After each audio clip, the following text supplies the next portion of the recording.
Sa media, ang bunsong kapatid ni dating Pangulong Rodrigo Duterte kaugnay ng pagkakadedeli ngayon ni FPRRD sa ICC. Pero makakauwi yan si Tatay Digong. Mas umiinit pang pagsuporta ng taong bayan para sa dating Pangulo. Narito ang exclusive na balita ni FJ Mutiar. Live, FJ, magandang gabi.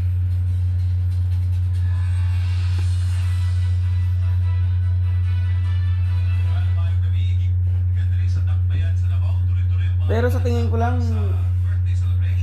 mga bukas makalawa na si Digong sa Davao, no? Pero maganda niyan, Maynila, dito sa Davao, huwag na naman sa Maynila, no? Iikot siya. Pag dumating yan saan, iikot pa yan. Siyempre, papuntahin ng Manila. Kung saan na marami.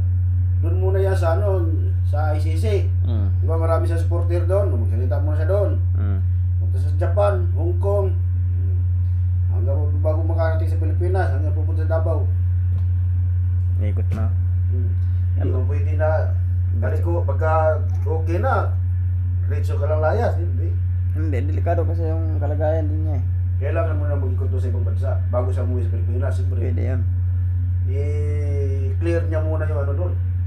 Kasi baka mamaya, si Marcos baka may ginawang Hitler. Parehas sa talaga sa ni Wibay. At baba, patay. Durog.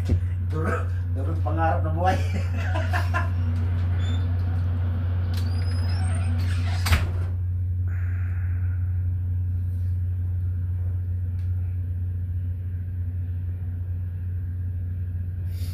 Durog ang pangarap.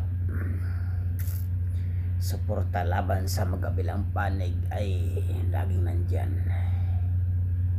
Dapat maging gitna lang tayo, wala tayong kinakampihan. Yan ang tama.